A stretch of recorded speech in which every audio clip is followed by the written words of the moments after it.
ఈ డాక్యుమెంట్లో చెప్పమ్మా సార్ని అడగండి.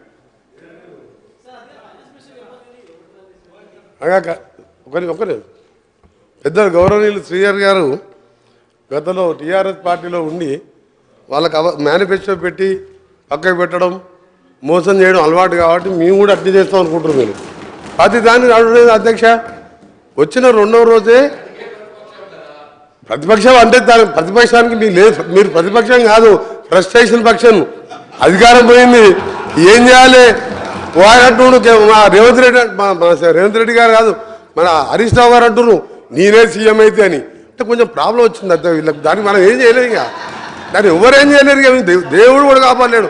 ఒక్క నిమిషం సార్, దేవుడు కూడా కాపాడలేరు వీళ్ళని, దేవుడు కూడా కాపాడలేడు. రాక నలవటకు వచ్చింది అధ్యక్ష.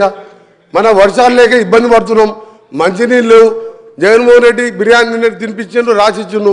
వస్తా అధ్యక్ష, వస్తా వీళ్ళు ఎమ్మెల్యే అధ్యక్ష. ఎంత ఐరన్ లేక అంటే వీళ్ళ పార్టీ వస్తా పాప 38 ఏళ్ళ ఓంకువాడు సార్. ఇద్దరు చిన్నపిల్లలు మస్తు ఎక్కి హైదరాబాద్కి కార్లలో దోసుకున్న సొమ్ముతో ర్యాలీ తీసుకొని హైదరాబాద్కి వచ్చి ఆ ఎమ్మెల్యే ఆగో చెప్తా మీ చరిత్ర సార్. కృష్ణానీలే సార్, 40 మంది లేక 40 మంది లేరు సార్ వీళ్ళకు. 40 ప్రజలు చీడరించారు, 40 ప్రజలు టీఆర్ఎస్ని బహిష్కరించారు. హైదరాబాద్కి వెళ్ళి రౌడీల కార్లు వేస్తే సార్ ఆ ఓంకువాడు చనిపోతే సార్, చనిపోయింది సార్.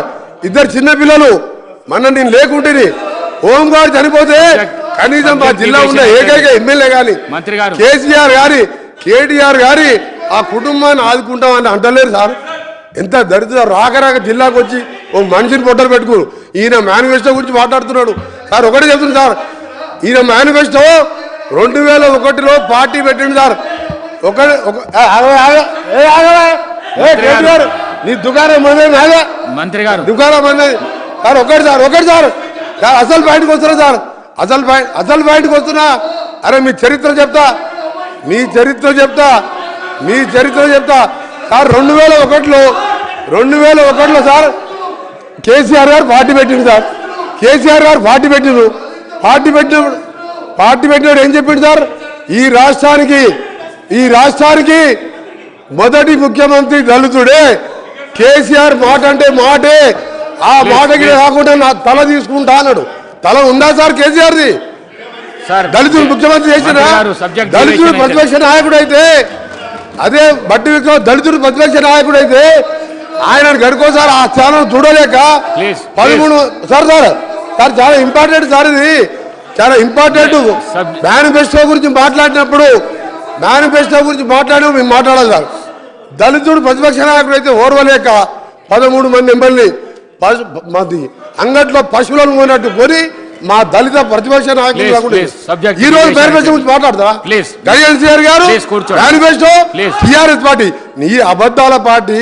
మాకు చెప్పిన మేనిఫెస్టో 2 రోజులలో 2 అమలు చేసినాం, ఇంకా చేస్తాం, చెప్పని కూడా చేస్తాం. మీ దుకాణం బంద్ చేస్తాం. మీరు అనవసరంగా చేసుకొని మాట్లాడు. శ్రీహరి గారు